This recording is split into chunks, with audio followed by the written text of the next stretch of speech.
The fence was broken again, just like it had been every morning for the past 3 weeks, and Wright stood on her porch with her rifle in hand, wondering if she should just let the whole damn ranch fall apart. The sun had barely crested the horizon over Jordan Valley, Oregon, painting the sagebrush landscape in shades of amber and gold. It was May of 1883, and Bella had been running this spread alone since her father died 6 months ago, leaving her with 200 acres, 40 head of cattle, and debts that kept piling up like winter snow in the mountains. She was 22 years old, and every morning felt like a battle she was slowly losing. She stepped off the porch, boots crunching on the dry earth, and walked toward the fence line that separated her property from the open range. 3 rails had been knocked clean off the posts again, scattered like matchsticks across the ground. She knelt down to examine them, running her fingers over the wood. Not vandalism, not weather damage. Just old, worn-out lumber that could not hold up to the weight of her own cattle leaning against it. Bella stood up, pushing a strand of dark hair out of her face, and that was when she saw him. A man on horseback was riding toward her from the east, silhouetted against the rising sun. She raised her hand to shield her eyes, squinting to make out details. Tall in the saddle, broad-shouldered, wearing a dark hat pulled low over his face. Her hand moved instinctively to the rifle slung across her back. Strangers were not uncommon in this part of Oregon, but they were rarely good news. Jordan Valley sat on the edge of civilization, where ranchers fought over water rights and rustlers made off with livestock in the dead of night. A woman alone was vulnerable, and everyone knew it. The rider slowed as he approached, keeping his hands visible on the reins. When he was close enough for her to see his face, he tipped his hat. "Morning, madam," he said. His voice was deep, quiet, with a hint of something southern underneath. "Noticed your fence is down." Bella kept her expression neutral. "I noticed that too." He looked past her at the scattered rails, then back at her face. His eyes were gray, she saw now, like storm clouds over the mountains. He had a strong jaw shadowed with stubble, and there was something weathered about him, like he had spent most of his life outdoors. "I could fix it for you," he said, "if you would like. Why would you do that?" He shifted in his saddle, and she saw the smallest hint of a smile pull at the corner of his mouth. "Because it needs fixing." Bella studied him for a long moment. He wore working clothes, nothing fancy. His horse was a good sorrel gelding, well cared for but not expensive. The gun on his hip was practical, not showy. Everything about him suggested he was exactly what he appeared to be, a drifter, probably looking for work. "I do not have money to pay you," she said flatly. "Did not ask for money." "Then what do you want?" The question hung in the air between them. He looked at her steadily, and she found herself unable to read his expression. Finally, he said, "Just to help, that is all." She should have sent him on his way. That would have been the smart thing, the safe thing. But Wright had not made many smart choices lately, and the truth was, she needed help more than she needed pride. "All right," she said. "Tools are in the barn." He dismounted in one smooth motion and led his horse toward the structure she had indicated. Bella followed at a distance, watching the easy way he moved, the confidence in his stride. She realized she had not even asked his name. "I am Wright," she called out. "This is my ranch." He turned to look at her over his shoulder. "Samuel Collins. Most people call me Sam." "Where are you from, Mr. Collins?" "Lots of places." He tied his horse to a post outside the barn and walked inside, scanning the tools hanging on the walls. "Most recently, I have been working on a spread down near the Nevada border. Contract ended last month. And you just happened to be riding past my property."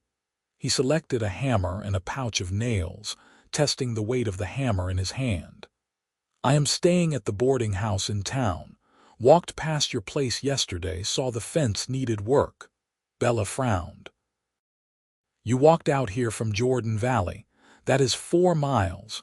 Horse needed the exercise. He walked past her, back out into the morning light, and knelt down beside the broken fence rails. These posts are solid enough. Just need to reattach the rails. She wanted to keep questioning him, to find the angle he was working, because in her experience, men did not do things for free. But instead, she found herself just standing there, watching as he began to work. His movements were efficient, practiced. He had done this before, probably 1,000 times. He lined up the first rail against the post, positioned it carefully, then drove the nail home with 3 solid strikes of the hammer. The sound rang out across the empty land, sharp and clean. Bella realized she was still standing there watching him like a fool. She shook herself and turned back toward the house. I need to tend to my livestock, she said. When you are finished, there is water in the well. Yes, madam, he said, without looking up from his work. She spent the next hour feeding her cattle and checking the water troughs, but her mind kept drifting back to the stranger fixing her fence. Samuel Collins. The name sounded made up, like something a man might give if he was running from something. But then again, half the people in Oregon Territory had probably left behind names and lives they did not want to talk about. When she came back around to the front of the house, the fence was repaired. All 3 rails were back in place, nailed securely to the posts. Samuel was filling a cup from the well bucket, his hat hanging on his saddle horn. In the full morning light, she could see he was probably around 27 or 28, with sun-weathered skin and the kind of lean muscle that came from hard work. Thank you, she said, and meant it. He drained the cup and set it down on the edge of the well. You are welcome. Can I at least offer you breakfast? It is not much, but I have eggs and biscuits. Something shifted in his expression, a softness she had not seen before. I would appreciate that, Miss Wright. She led him into the house, acutely aware of how modest everything was. The furniture was plain and worn, the curtains faded from too many years of sun. Her father had never cared much about comfort, only function. She saw Samuel taking it all in, but his face showed no judgment. Sit, she said, gesturing to the table. It will not take long. She stoked the fire in the stove and pulled out her skillet, cracking eggs into the hot iron. The biscuits from yesterday were still good enough, so she warmed them up and set about making coffee. The whole time she was conscious of him sitting there, quiet, watching her with those gray eyes. How long have you been running this place alone? He asked finally. 6 months. My father died of pneumonia last November. I am sorry. So am I. She flipped the eggs, keeping her voice level. He taught me everything he knew about ranching, but there is a difference between knowing how to do something and having the strength to do it all by yourself. You have hired hands. She let out a short laugh. I cannot afford hired hands. I can barely afford to keep the cattle fed. The eggs were done. She slid them onto 2 plates along with the biscuits and brought them to the table, then poured coffee into 2 tin cups. It was strange, sitting down to breakfast with a man she had just met. Strange, but not entirely unwelcome. Samuel ate without speaking, his manners plain but polite. When he finished, he looked up at her and said, "This was good, thank you. You are welcome." He stood, carrying his plate and cup to the washbasin. I should be going. Bella felt an odd pang of disappointment. Back to town. Yes, madam. She walked him out to his horse, standing in the doorway as he mounted up. The sun was higher now, warming the air, and in the distance she could hear her cattle lowing. Miss Wright, he said, settling into his saddle. If you need help with anything else, I am at the boarding house. Mrs. Patterson's place on Main Street. I will keep that in mind. He tipped his hat to her and turned his horse toward the road. Bella watched him ride away until he disappeared behind the roll of the hills. Then she went back inside and tried to focus on the 100 other things that needed doing. But the next morning, when she walked out to check the fence line, 3 different rails were down, and within an hour, Samuel Collins came riding up the road again. He did not say anything this time, just dismounted, got the tools from the barn, and started fixing the fence. Bella stood on the porch with her coffee watching him work, a strange mixture of gratitude and suspicion churning in her chest. When he finished, she offered him breakfast again, and he accepted. They ate in companionable silence, and then he rode away, just like before. It became a pattern. Every morning, part of the fence would be down. Every morning, Samuel would appear and fix it. And every morning, Bella would feed him breakfast and try to figure out what his game was. After a week, she started to look forward to seeing him ride up. After 2 weeks, she found herself checking her reflection in the small mirror above the wash basin before going outside. After 3 weeks, she realized she was in trouble, because Samuel Collins was not like any man she had ever known. He did not brag or posture. He did not try to tell her how to run her ranch or suggest that she should sell and move to town where a woman belonged. He just showed up, fixed what was broken, and left. But on the morning of the 22nd day, Bella woke up angry. She was angry at the fence for breaking. Angry at her father for dying and leaving her alone. Angry at Samuel for his quiet competence and his storm cloud eyes. Angry at herself for caring. When he rode up that morning, she was waiting for him, arms crossed, jaw set. "Why?" she demanded before he could even dismount. He paused, one leg still over the saddle. "Madam, why do you keep coming here? Why do you keep fixing my fence?" Samuel swung down from his horse slowly, keeping his eyes on her face. "I told you it needs fixing. That is not an answer. What answer are you looking for?" She took a step toward him, heat rising in her cheeks. "Are you trying to court me? Is that what this is? Because if you are, you should just say so instead of playing these games." He stood very still, the reins loose in his hand. "I am not playing games." "Then what are you doing?" The silence stretched between them, taut as a wire. Finally, Samuel said quietly, "Your fence keeps breaking because the posts are rotting from the ground up. The wood is old and the soil here holds too much moisture from the irrigation runoff. No matter how many times I nail those rails back on, they are going to keep falling until you replace the posts. And that is a 2-person job at minimum, probably more like 4 people if you want to do it right. I have been trying to figure out how to tell you that without making you feel like I am criticizing how you run your ranch." Bella felt her anger deflate like a punctured water skin.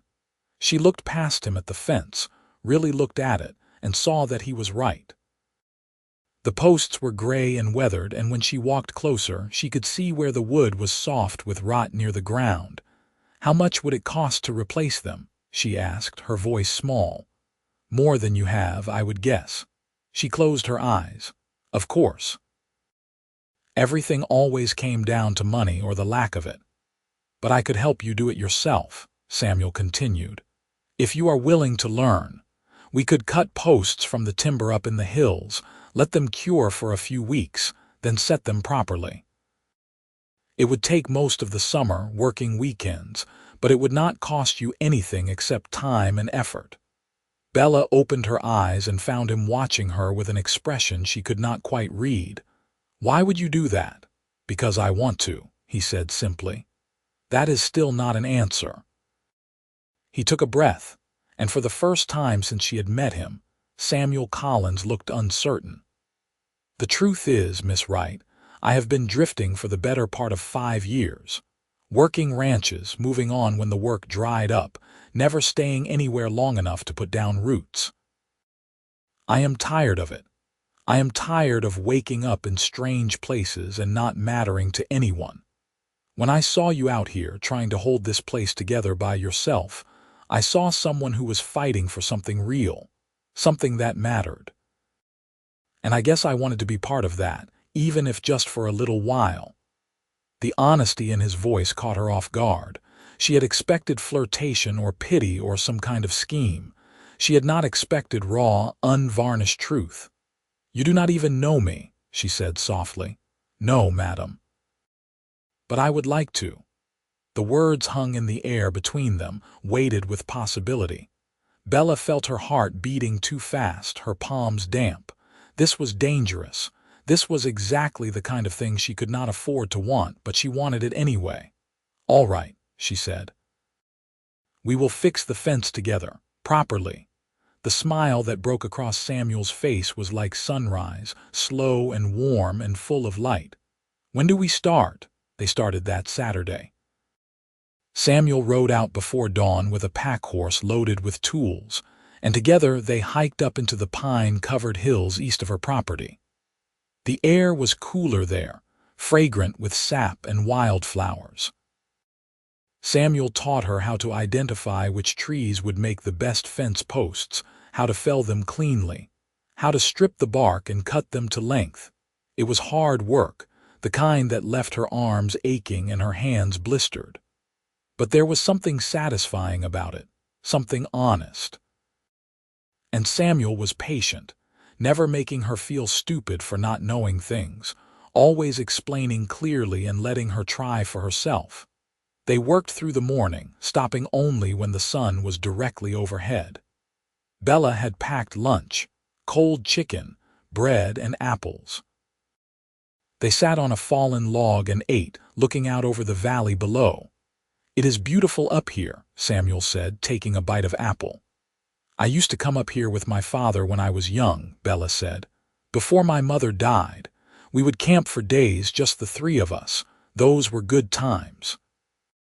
"How old were you when you lost her?" 8. "She got sick one winter and never recovered. After that, my father threw himself into the ranch, and I learned to do the same." Samuel nodded slowly. "My mother died when I was young, too. Different circumstances, but the same kind of empty feeling after." "What about your father?" His jaw tightened almost imperceptibly. "He is still alive, far as I know. We do not talk." Bella recognized the tone, the one that said the subject was not open for discussion. She let it drop, finishing her lunch in silence. They worked until the light started to fade, then hauled their cut posts down the mountain using ropes and the pack horse. It was exhausting, but by the time they got back to the ranch, they had a dozen solid posts ready to cure. "That is a good start," Samuel said, wiping sweat from his forehead. "We will need about 40 more to do the whole front fence line." Bella laughed, breathless. "Only 40 more," he grinned at her, and she felt something warm unfurl in her chest. "We will get there, one day at a time." He started to leave, but she called out, "Samuel, wait." He turned back, eyebrows raised. "Would you like to stay for supper? I am making stew." The smile that crossed his face made the invitation worth it. "I would like that very much." They fell into a new rhythm after that. Samuel would come out on Saturdays and they would work together, sometimes cutting posts, sometimes mending other parts of the ranch that needed attention. He fixed the sagging door on her barn, replaced rotted boards in the corral, taught her how to shoe her own horses. In return, she fed him and they talked. She learned that he had grown up in Missouri, that he had left home at 18 after a falling out with his father, that he had worked cattle drives and mining camps and railroad gangs. He had seen most of the West, from the Dakota Territory to the California coast. "Why Oregon?" she asked one evening as they sat on her porch watching the sunset. "I heard the grazing was good and the land was still cheap," he said. "Thought maybe I could save up enough to buy a small place of my own someday." "Is that what you want? Your own ranch?" He was quiet for a moment, staring out at the darkening sky. "I used to think so. Now I am not sure. Maybe I just want a place where I belong." Bella understood that feeling more than she could say. She had a place, but she was not sure she belonged in it anymore. Not alone. As spring turned to summer, their friendship deepened into something neither of them quite acknowledged aloud. There were moments when their hands would brush passing tools, when their eyes would meet and hold just a little too long. There were evenings when Samuel would linger on the porch, talking until the stars came out, both of them reluctant for the night to end. The people in Jordan Valley noticed, of course. Small towns always noticed. Mrs. Patterson at the boarding house mentioned to Bella that Samuel was a good man, very responsible with his rent. The clerk at the general store asked if she was courting anyone. Even her nearest neighbor, old Tom Henderson, rode over one day to inform her gruffly that if that cowboy was bothering her, Tom had a shotgun and was not afraid to use it. "He is not bothering me," Bella assured him. "He is helping." "Helping," Tom repeated skeptically. "That what they call it now." But Bella did not care what they called it. For the first time in months she felt like she was not drowning. The ranch was slowly getting repaired, the cattle were healthy, and she had someone she could rely on. She had Samuel. It was mid-July when everything changed. They were working on the fence, setting new posts in the holes they had dug, when a rider came galloping up the road. Bella recognized him as one of the hands from the Double R Ranch, a big spread about 10 miles north. "Miss Wright," the man called out, reining in his horse. "There is trouble in town. Fight broke out at the saloon. Sheriff is asking for any able-bodied men to help keep the peace." Samuel straightened up, already reaching for his hat. "What kind of fight?" "Cattle buyers from back east started throwing punches with some of the local ranchers. It is getting ugly." Bella felt a twist of fear in her gut. "You do not have to go." Samuel looked at her and she saw the conflict in his eyes. But he said, "I should. If the sheriff is asking, it is serious." "Then I am coming too." "Bella, it is my town too," she said firmly, "and I can shoot better than half the men in this valley." He looked like he wanted to argue, but he must have seen the determination in her face because he just nodded. "All right, but you stay behind me." They saddled their horses and rode hard for Jordan Valley, the summer sun beating down on them. Bella could see smoke rising from the direction of town, and her fear intensified. When they arrived, Main Street was chaos. Men were shouting, throwing punches, breaking windows. The sheriff, a gray-haired man named Garrett, was trying to restore order with the help of his single deputy, but they were vastly outnumbered. Samuel dismounted and moved toward the fray without hesitation, and Bella followed. She saw him grab a man who was about to smash a chair over someone else's head, spinning him around and pinning his arms. "Enough," Samuel said, his voice cutting through the noise. "This ends now." The man struggled, but Samuel held him firm. Others were starting to notice, the sheer authority in Samuel's stance commanding attention. Sheriff Garrett worked his way over. "Collins, glad you are here. Can you help me get these idiots separated before someone gets killed?" "Yes, sir." For the next hour, Bella watched Samuel help restore order to the town. He was calm, firm, and utterly unafraid. He broke up fights, talked down angry men, and managed to keep anyone from getting seriously hurt. She helped where she could, mostly keeping people back and making sure the women and children stayed out of harm's way. By the time the sun started to set, the cattle buyers were locked in the jail to cool off. The local ranchers had dispersed to their homes, and Main Street looked like a battlefield. Bella found Samuel sitting on the steps of the sheriff's office, his shirt torn and a bruise forming on his jaw. She sat down beside him, suddenly exhausted. "You did good today," she said quietly. He shrugged. "Just did what needed doing. That seems to be your specialty." He turned to look at her, and something in his expression made her breath catch. "Bella, I need to tell you something." Her heart started to pound. "What?" I have not been completely honest with you." The words felt like a punch to the gut. "What do you mean?" He took a breath. "My name is Samuel Collins. That part is true, but I left Missouri because I killed a man." Bella went very still. "What?" "He was my father's business partner. He was stealing from the company, and when I confronted him, he pulled a gun. I was faster. It was self-defense, legally speaking, but my father did not see it that way. He said I was reckless, that I should have let the law handle it. We had words. Bad words. I left that night and never went back." She stared at him, trying to reconcile this revelation with the man she had come to know. "Why are you telling me this now?" "Because you deserve to know who I really am, what I have done. I am not some hero, Bella. I am just a man with a past I cannot outrun, no matter how far I drift." The pain in his voice was real, raw.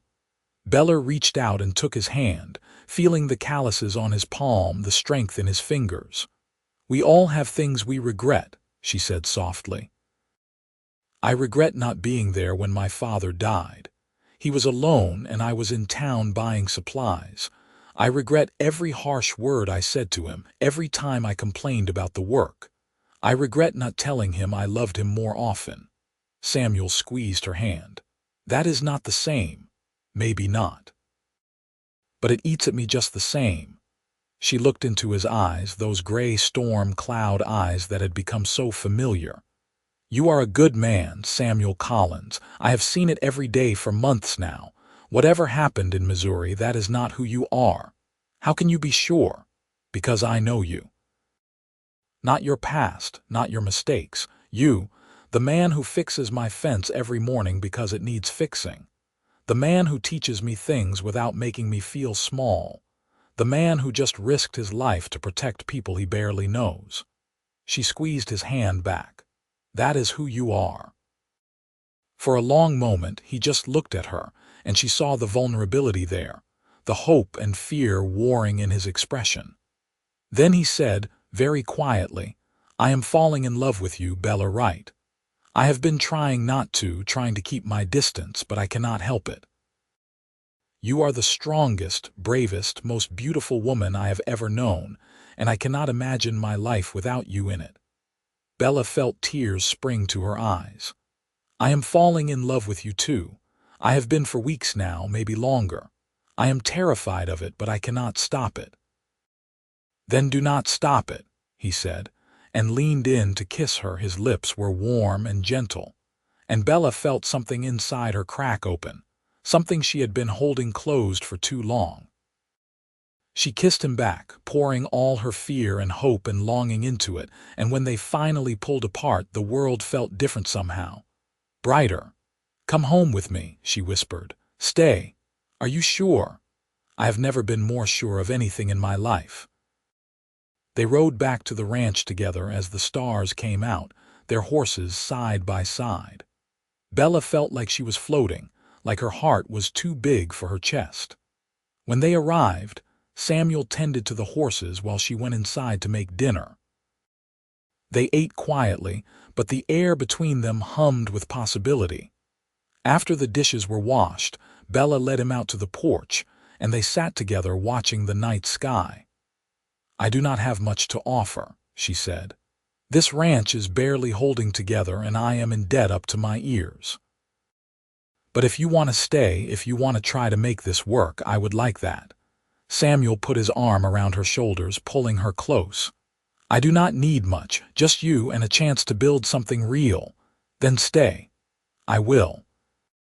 They sat there for a long time, wrapped in each other's warmth, and Bella felt at peace for the first time in months. The next morning, Samuel moved his belongings out of the boarding house and into the small room off the barn that had once belonged to her father's foreman. It was not much, just a bed and a washstand, but he did not complain. He was careful about propriety, aware that tongues would wag if he moved into the main house before they were married, and they were going to get married. That was understood now, even if they had not said the words aloud yet. They worked together through the rest of the summer, setting posts, mending fences, tending cattle. Samuel took on the heaviest work, but he never tried to push Bella aside. He respected her knowledge of the ranch, her connection to the land. They were partners in every sense of the word. In August, they drove the cattle to market together and got a good price. It was not enough to clear all of Bella's debts, but it was a start. On the way back, Samuel stopped at the general store and bought a small gold band. That night he proposed properly, kneeling in the dirt of her ranch yard with the ring in his hand. "Bella Wright, will you marry me?" She pulled him to his feet and kissed him hard. "Yes, 1,000 times yes." They were married in September, in the small church in Jordan Valley with half the town in attendance. Bella wore a simple white dress that had belonged to her mother, and Samuel wore his best shirt and a new vest. Sheriff Garrett stood up for Samuel, and Mrs. Patterson cried happy tears in the front pew when the preacher said, "You may kiss your bride." Samuel cupped Bella's face in his hands and kissed her like she was the most precious thing in the world. The reception was held at the ranch, with tables set up in the yard and food brought by neighbors. There was music and dancing and more happiness than Bella had felt since before her father died. As the sun set and the guests began to leave, Samuel took Bella's hand and led her into the house. "Their house now. Are you happy?" he asked, closing the door behind them. Bella looked around at the modest kitchen, the worn furniture, the whole simple life she had been so afraid she would lose, and she realized she was not afraid anymore. "I am happy," she said. "I am home." That night, they consummated their marriage in the bedroom that had been Bella's alone for so long. Samuel was gentle, patient, reverent. He touched her like she was made of something fragile and precious, and Bella discovered a kind of joy she had not known existed. Afterward, they lay tangled together and Samuel traced patterns on her skin with his fingertips. "I never thought I would have this," he said quietly. "A wife, a home, a future." "Neither did I," Bella admitted. "After my father died, I thought I would just work until I could not work anymore, and then I would lose everything anyway. But you changed that. You gave me hope. You gave me purpose," he replied. "You gave me a reason to stop running." They fell asleep wrapped in each other, and when Bella woke in the morning to find Samuel beside her, she felt a rush of gratitude so intense it almost hurt. The first year of their marriage was not easy. There were still debts to pay, cattle to tend, fences to mend. But they faced it together, and that made all the difference. Samuel proved to have a knack for business that Bella lacked.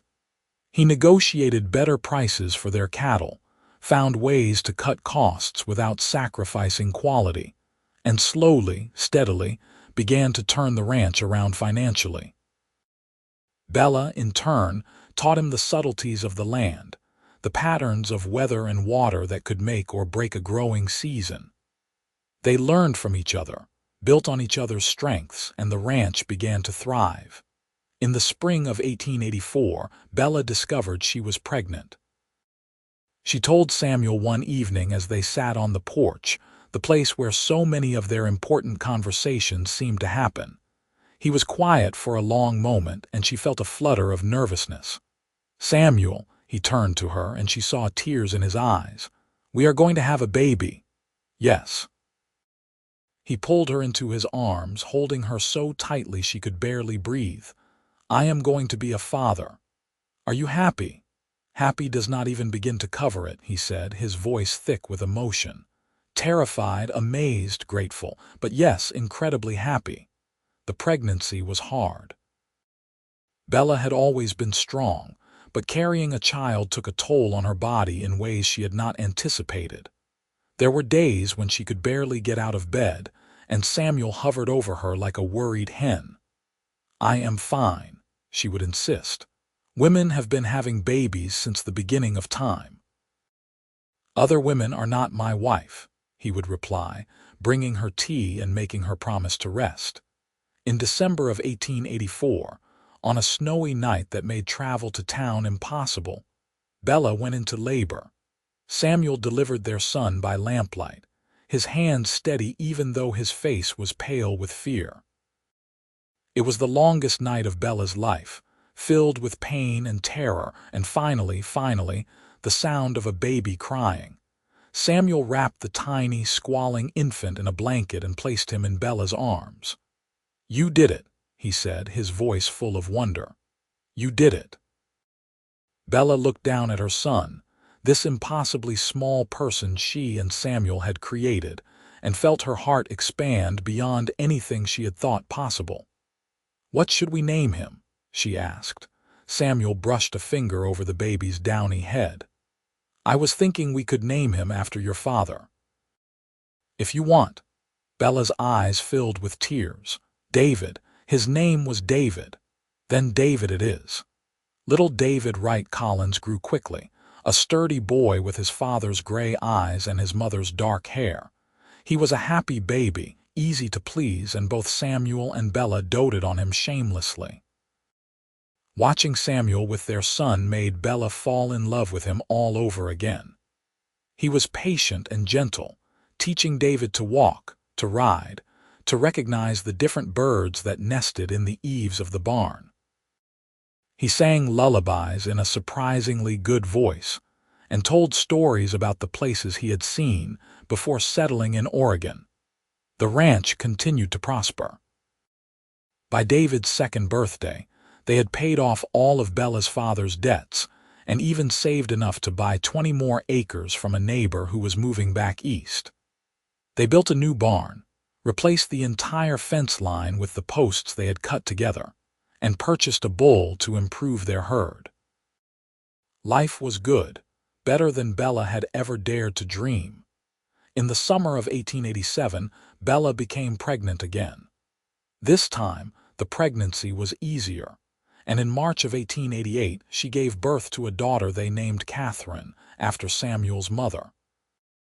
Catherine was a tiny, delicate thing, the opposite of her robust brother.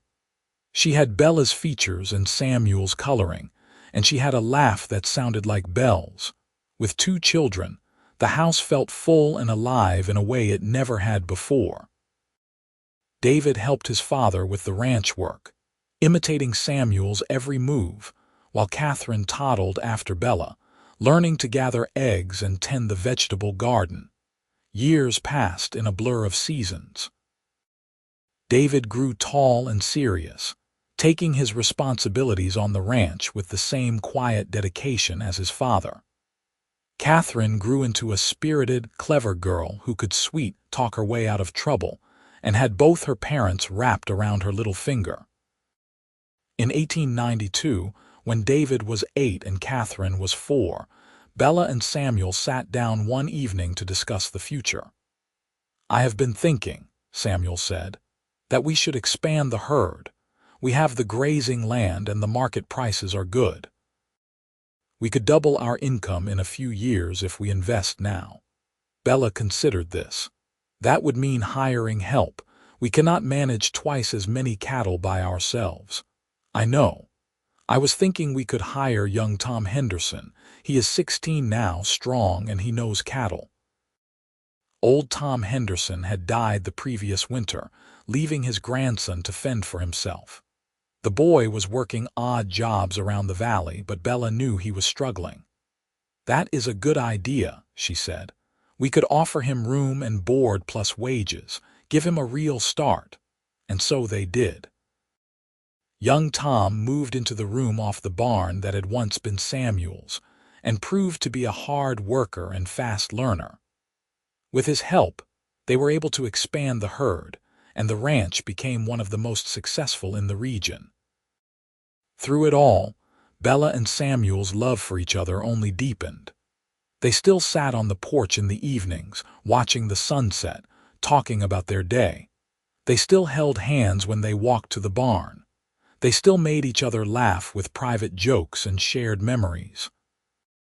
The fence that Samuel had once mended every morning stood strong now, the posts he had cut and set still solid after all these years. It had become a symbol to Bella of what they had built together, something that could withstand the elements, something that would last.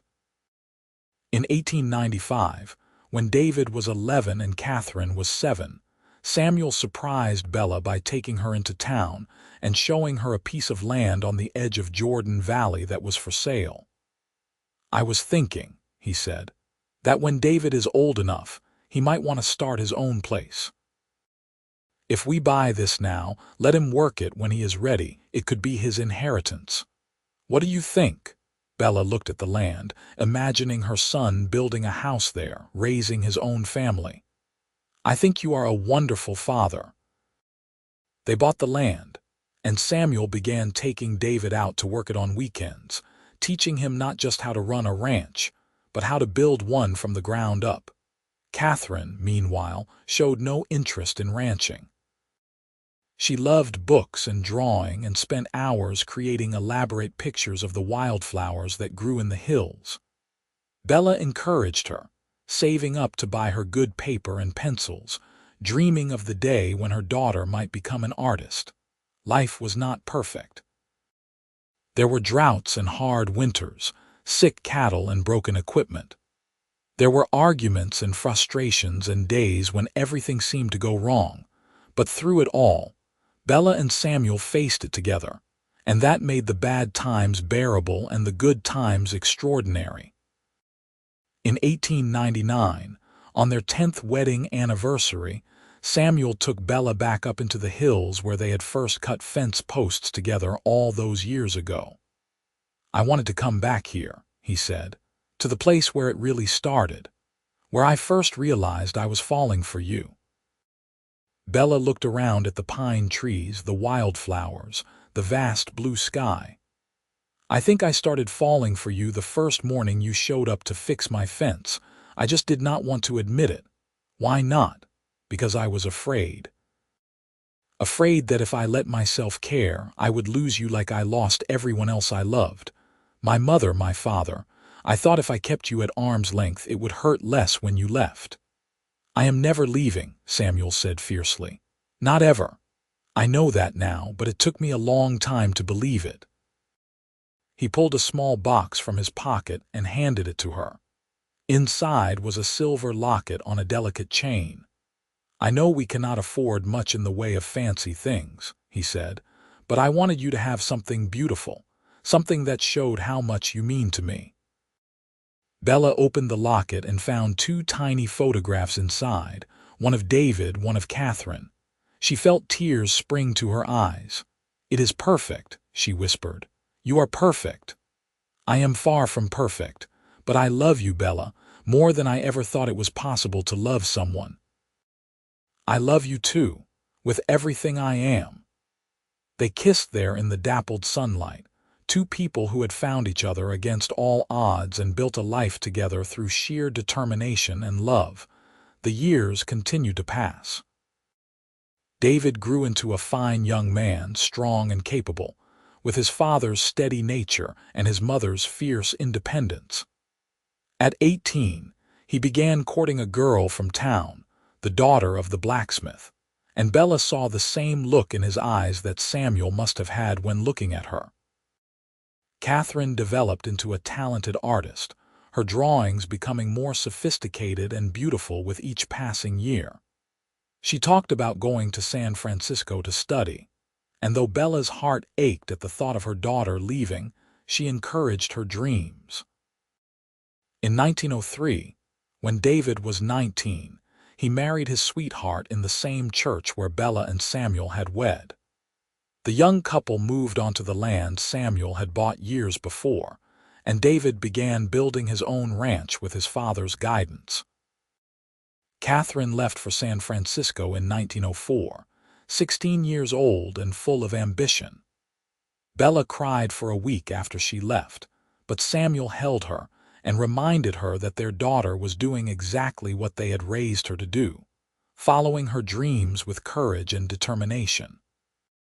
The ranch felt emptier with both children gone, but it also felt peaceful. Bella and Samuel were in their 40s now, still healthy and strong, but glad to let young Tom take on more of the day-to-day work. They spent more time together, just the 2 of them, rediscovering the quiet intimacy that had defined the early years of their relationship. They took long rides across their land, worked in the garden together, read to each other in the evenings. In 1906, David and his wife had their first child, a girl they named Bella after her grandmother. Holding her granddaughter for the first time, Bella felt the circle of life complete itself in a way that was both humbling and profound. "You are going to spoil her rotten," Samuel teased, watching Bella coo over the baby. "That is what grandmothers are for," Bella replied primly. Catherine came home for the christening, bringing with her stories of San Francisco and sketches of the city. She had been accepted into a prestigious art school and was thriving. Seeing her daughter so happy and confident made every tear Bella had shed worth it. The family gathered at the ranch for a celebration, 3 generations under one roof. Bella looked around at the table full of food, the children laughing, Samuel standing with David and young Tom discussing cattle prices, and felt a swell of gratitude so profound it brought tears to her eyes. This was what Samuel had given her when he first showed up to fix her fence all those years ago. Not just help with the work, but a future, a family, a life full of love and meaning. After the guests left and the house was quiet again, Bella and Samuel walked out to the porch to their spot and sat together watching the stars. "You ever think about that first morning?" Bella asked. "When you rode up and offered to fix my fence?" "All the time," Samuel said. "I think about how close I came to just riding past. I almost did, you know. I thought, what business is it of mine if some woman's fence is broken? But something made me stop. Call it fate, call it providence, call it whatever you want. I am just grateful I listened to it." "So am I," Bella said. "I was so lost back then, so alone. I do not think I would have survived another year without you." "You are stronger than you give yourself credit for," Samuel said. "You would have found a way, maybe, but I am glad I did not have to." They sat in comfortable silence, hands clasped, hearts full. The years that followed were gentle ones. They watched David's ranch grow and prosper, watched their granddaughter take her first steps and speak her first words. Catherine sent letters from San Francisco, full of news about her studies and her work. Eventually, she fell in love with a fellow artist, and in 1909, she married him in a small ceremony by the ocean. Bella and Samuel traveled to California for the wedding, their first trip outside of Oregon in decades. It was strange and wonderful to see the ocean, to experience the bustle of a big city. But they were both glad to return to Jordan Valley, to the quiet rhythms of ranch life. In 1910, David and his wife had a son, giving Bella and Samuel a grandson. The boy was named Samuel David, and his grandfather nearly burst with pride the first time he held him. "Another generation," Samuel said wonderingly. "Our bloodline, our legacy, continuing on." "Our legacy is not just blood," Bella said. "It is what we built here, this ranch, this life, that will last long after we are gone." Young Tom eventually married and started his own family, though he continued to work the ranch. He had become like a son to Samuel and Bella, and they helped him buy a small place of his own just down the road. The ranch prospered through the 1910s, even as the world beyond their valley changed in ways both wondrous and terrible. They heard about the Great War in Europe, about automobiles replacing horses, about electric lights and indoor plumbing. Some of these changes came even to Jordan Valley, though slowly. In 1920, when Bella was 59 and Samuel was 64, they decided to officially retire from active ranching. David took over the main operations, and they moved into a smaller house they built on a quiet corner of the property. It was strange at first, not being responsible for the day-to-day work. But Bella found she enjoyed the slower pace.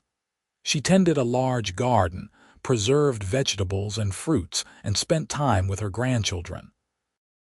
Samuel worked with wood, building furniture and toys, teaching his grandson the same skills his own father had once taught him. They had been married for 31 years, and they were still as in love as they had been on their wedding day. More so, perhaps, because their love had been tested by time and trial and had emerged stronger for it.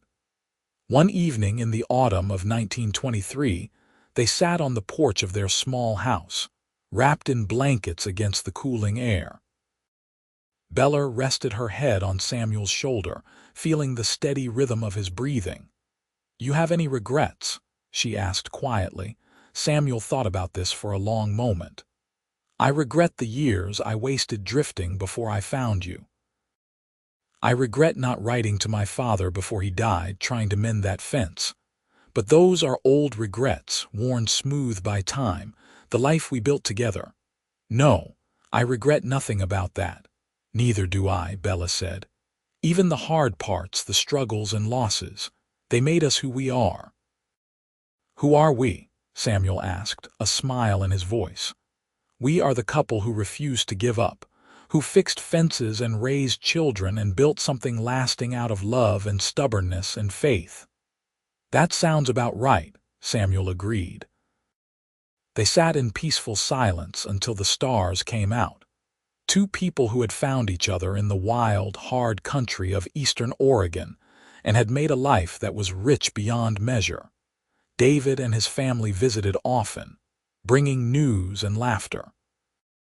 Catherine came home less frequently, but when she did, she brought paintings and stories that filled the house with color and life. The grandchildren adored their grandparents, climbing into their laps to hear stories about the old days when the West was still wild. In the summer of 1925, the whole family gathered at the ranch to celebrate Bella and Samuel's 36th wedding anniversary. There was food and music and dancing, just like at their wedding reception all those years ago. Bella watched Samuel dance with their granddaughter, his movements slower now but still graceful, and felt her heart swell with love. He had given her everything she never knew she needed, and she hoped she had done the same for him. As the party wound down and the guests departed, their children and grandchildren hugged them tightly. "I love you both so much," David said, his voice thick with emotion. "Thank you for showing me what a good marriage looks like." "Thank you for being the parents every child deserves," Catherine added. After everyone had gone and they were alone again, Samuel took Bella's hand and led her out to the old fence line, the one he had repaired so many times in those early days. "Look," he said, running his hand over the weathered wood. "These posts are still standing. 36 years and they are still standing." "Because you built them right," Bella said. "Because you took the time to do it properly." "We built them right," Samuel corrected. "Together." Bella looked at the fence, at the land beyond it, at the ranch they had poured their lives into. She looked at Samuel, at the lines time had carved into his face, at the gray in his hair and the strength still evident in his frame. "I love you," she said simply. "I have loved you since the morning you first rode up to fix my fence, and I will love you until the day I die." "And I will love you beyond that," Samuel replied, "into whatever comes next." They kissed there by the fence, two people who had started as strangers and had become partners, lovers, best friends.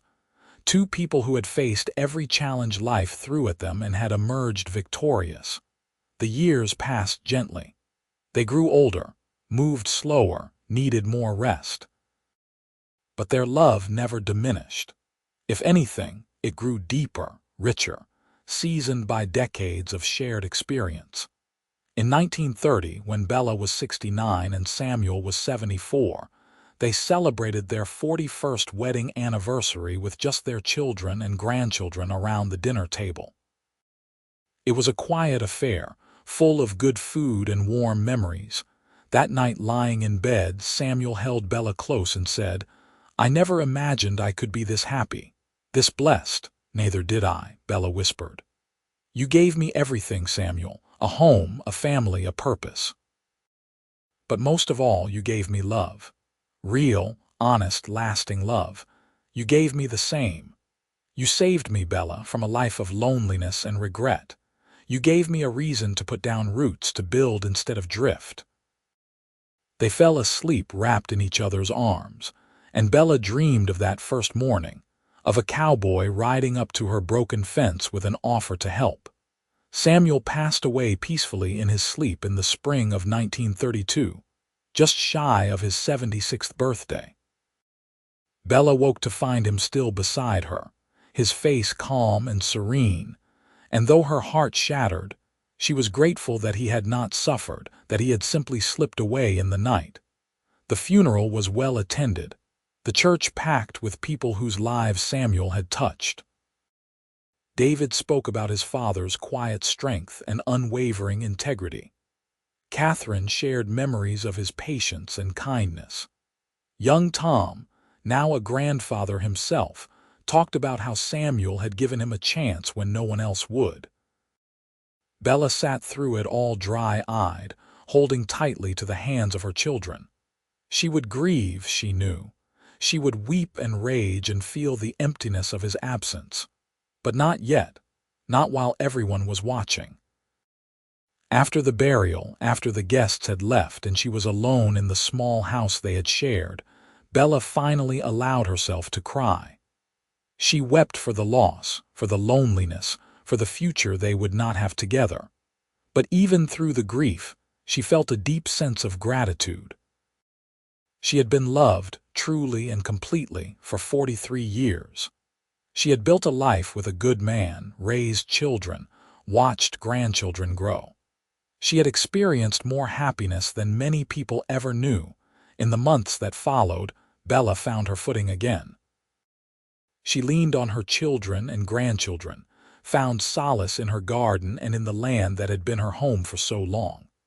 She visited Samuel's grave often, talking to him about the ranch, about the family, about how much she missed him.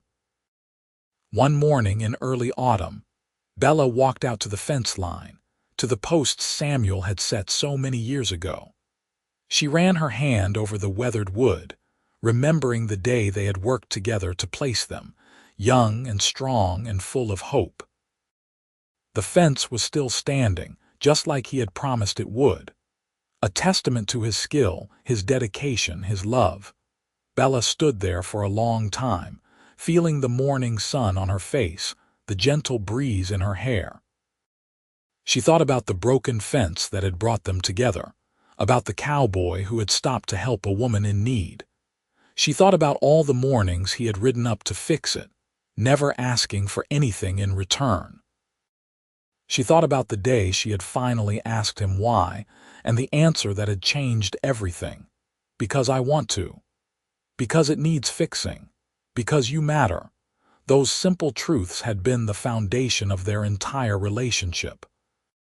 Samuel had seen something that needed mending and had dedicated himself to fixing it.